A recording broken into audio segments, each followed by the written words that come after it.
Welcome to Justice Losers, the podcast where we discuss entertainment media. I'm your host, Preston, joined as always by my delightful co-host, Matt. Matt, what should people do? Like, subscribe, and start a fight in the comments. Yeah. Nailed it. Yeah, we did. It took us a solid number of tries. If there's anything you disagree with us, disagree with us There on, it goes. put it in the comments, whether it be on SoundCloud or on YouTube or wherever you're listening or watching this. Yep. Put it in the comments, and we will defend it to the death. Yeah, just know this. If you disagree with us, you're wrong. If you disagree with other commenters, good. Yes, more blood. Yeah, that's fun. what sort of fight in the comments means. Yes. We want to incentivize the toxicity in YouTube comments. We're bad people.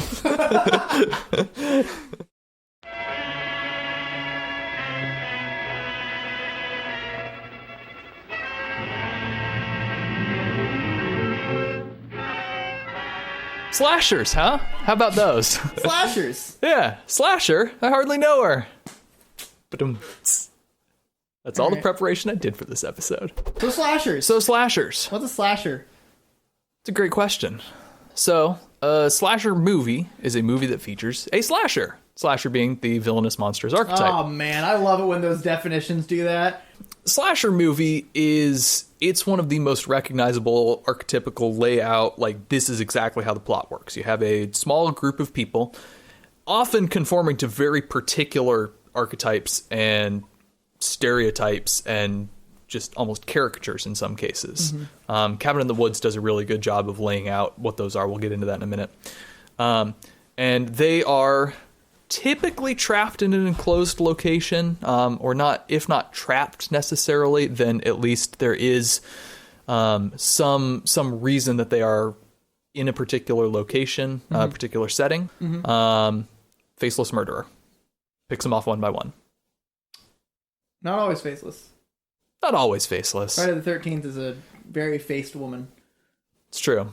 I think the faceless, physically, yes, where we don't see their face typically.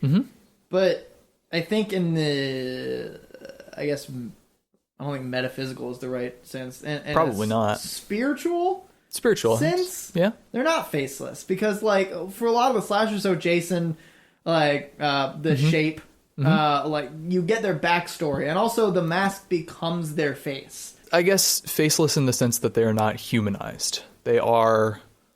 But sometimes they are. They're like, with Jason, he's like, he drowned in Crystal Lake, and now he's just out to murder virgins or some shit. So I think Halloween is kind of...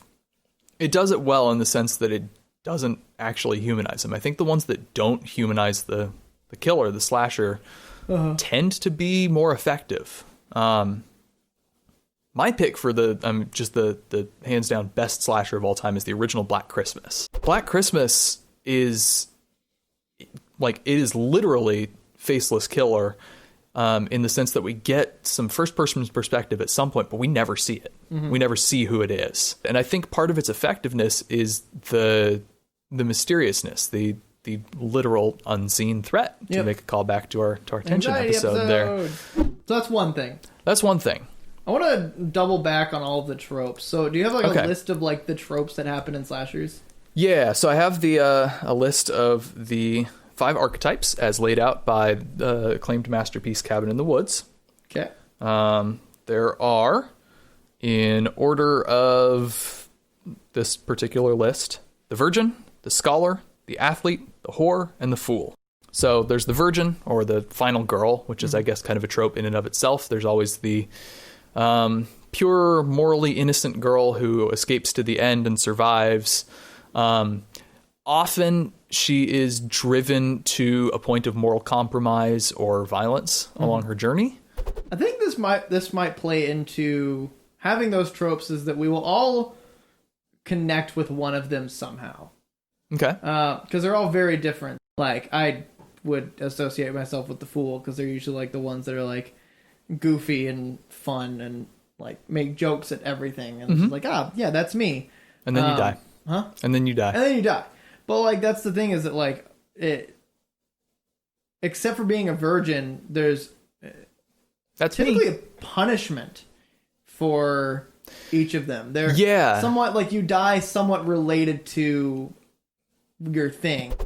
No, the athlete is typically like the classic alpha male jock type guy.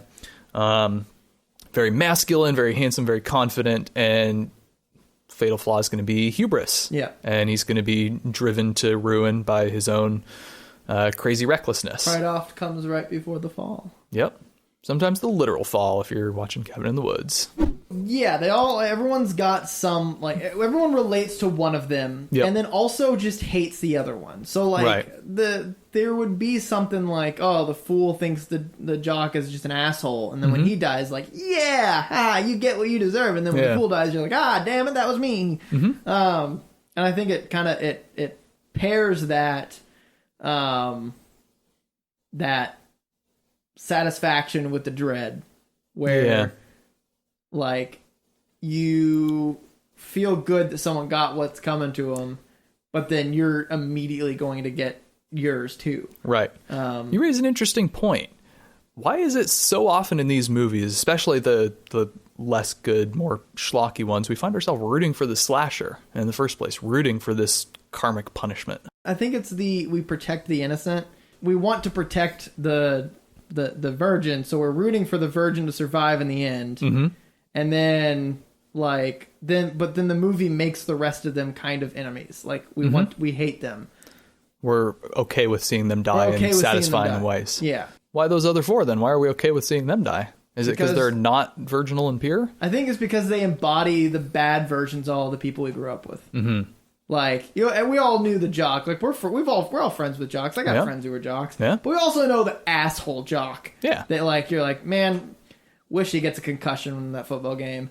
We all know the goody two-shoes nerd in class who's the teacher's pet, that if you are the teacher's pet, there was the other person that you were always competing with. We all know the fool who's just always, like, smoking weed in the bathroom and not taking life seriously when you're trying to take things seriously. Then there's the whore that's just like, all she does is sleep around and use her body on TikTok to make millions of monies. And you're just like, you know what? I'm better than you.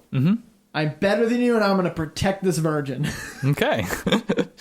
Also, I really do want to throw this in here really quick. I just shit on so many people for flaws that may be rooted in some very real problems, like people that like use their body on TikTok. Yeah. May have self-esteem issues and stuff like that. So I am by no means trying to belittle people. I'm saying that those are the people that we as humans view as lesser than us because of we're humans. Yep. And I'm trying to just to cover that base. Like, I'm going to cover my bases and distance myself from your half-hearted apology and say, no, I disrespect all of you. You are all terrible.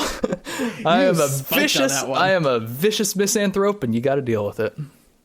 Just as a reminder, Black Christmas and Texas Chainsaw Massacre both came out in 1974. Halloween followed in 1978. Alien was 1979. 1974 were kind of the two first examples of the genre. Those kicked off Halloween, which a lot of people recognize as like the first modern slasher that is widely culturally aware. And then you've got Friday the 13th in 1980. Nightmare on Elm Street, 1984. So early to mid 70s is kind of when it starts. It starts to pick up in the mid 80s. I'm going to give you, year by year, the U.S. murder rate per 100,000 people, starting in 1960. 5.1, 4.8 in 1961, 4.6 in 1962, 4.6 again, 4.9, 5.1, 5.6, 6.2, 6.9, 7.3, 1969, now getting into the 70s, 7.9, 8.6, 9.0, 9.4, 1974, 9.8, and then tick down slightly to 9.6 in 1975, where it would remain for a good chunk of time in the low to mid, high 8s to low 10s, spiking at 10.2 in 1980. That murder rate spikes in the late 60s. Slasher movies start really appearing in their most modern iteration in the early 70s. There's a very clear spike in the murder rate, and there's a moderate delay, but it's like it's the right amount of time where people will become culturally aware. Hey, this is not just a 1 or 2 year thing. Murder rate is up, and it is up to stay, and it's still climbing. It's enough time to start becoming a legitimate societal fear.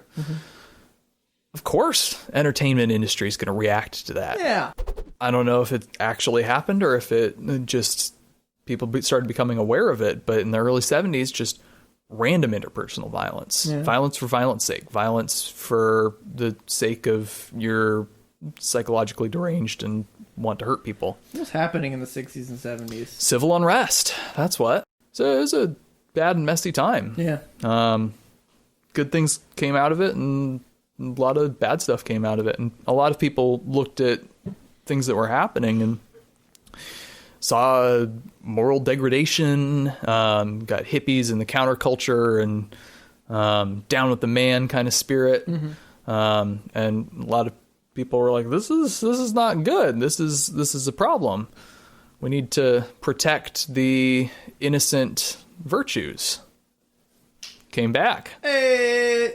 The other archetypes are all representative of some form of moral degradation. You have the fool, the screw up, the counterculture guy who doesn't want to conform to society's norms, man. You've got the intellectuals, the ivory tower elitists in the scholar. You have the sexually promiscuous, and the athlete is, I guess, almost sort of a self-indictment of, hey, maybe not everything we have done in the past is good necessarily. Maybe sort of this cocky, swaggering alpha culture has been destructive in its own way. So all these forms of moral degradation are destroyed by their own flaws, and the virginal innocent is protected, but because of the violence, she is often corrupted and coerced into participating in the violence. The good slashers often leave things somewhat ambiguous as to whether she actually will survive into the future. And it's, I think it is very much just a reflection of the zeitgeist. Yeah. Let's talk about some of the tropes. Let's see how some of the tropes can hit me with some tropes. I don't know. You're the one that has the notes.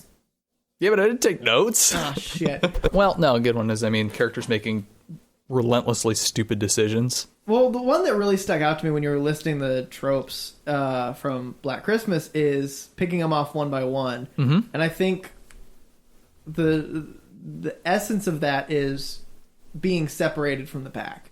The isolation, you're the old and the sick and the weak that's being weeded out. Yeah. They get taken the first time that they separate from the pack, which instills this fear of the killer is sitting there and waiting and has time. You know, as a viewer, what not to do. It's less of the movie saying this is what you're afraid of. It's you as a viewer going, I don't have control to stop this. And I think that's something, because all of the movies they have stupid mistakes. Yeah. Like, even early on, they're like, we got to stay together, and then they still make stupid mistakes and separate. The movie is saying, look, they're making stupid mistakes, and you can't do anything about it. Yep. And that hurts a human. Yeah. When you have no control over something that you know is going to end horribly. Yep. I feel like a good slasher movie would apply all this stuff, where each of the archetypes does portray a degradation of... What was the degradation of, like... Morality. Society. While also making you, like, feel them. Like, you feel a little bit of every single one. I think a good slasher would do that, where you're like, I like this element of each of them, so I kind of relate to them, while also making you look inward on, like, oh, I'm a jock, like, this is me, like, my hubris is my flaw. So now that you see yourself in every single character, you're like, don't open the closet, don't go in the hallway, and they do, and you're like, no person that embodies a small part of me, I can't stop you, but you're gonna go die now. And then they die, and, like, part of you's like, damn it, part of me just died, but also, like, take that, you slut. like it's a complication of emotions. Further slasher tropes. There's the in all of the inevitable sequels, there's the he's not actually dead. Oh, yeah. Which is... I think that just plays to the unkillable. Yeah. There's nothing scarier than a thing that can kill you that you can kill it. Oh, no, you can't. And it works at its best when it is played to some sort of ambiguity in the original movie. Oh, the killed during or directly after sex. I think we can lean on our vampire episode there, where it's you're where you're most vulnerable physiologically. Lust comes back, and it's lust is one of the sins that undermines you and destroys you. Your own lust is your own destruction. Your sexual promiscuity and moral degradation has put you at risk of violence. Slasher movies make us look at ourselves dirtily by throwing character flaws that everyone has in our face, and then watching those flaws be the downfall, be the reason that we are killed, and also removing any semblance of control because we do see ourselves in the characters and want them to survive in a well-done movie. But we can't control stupid mistakes. Yep. And it is a reflection of our fears of random, unpredictable violence. It shoves human flaws in our face as the victim. Yeah. Not as, like, the appeal of the other things. Where, like, vampires, like, oh, I like to live long, like, sex is an appeal, stuff like that. There's no appeal to being a slasher. Slashers does a really good job of the fear of being the victim. Of you are stuck. In some sense, it's the most elemental horror movie. It's just you are afraid of the monster. Yeah. And that can be very effective. Yep. And on that note, that concludes our 4-part series. Our Halloween foursome. Shall we? We shall. Hey guys, if you liked what you saw, make sure to click here to subscribe and show your friends. We also have the unabridged audio version available on SoundCloud, iTunes, and Spotify, all linked below, and anywhere else you can find podcasts. See you next week!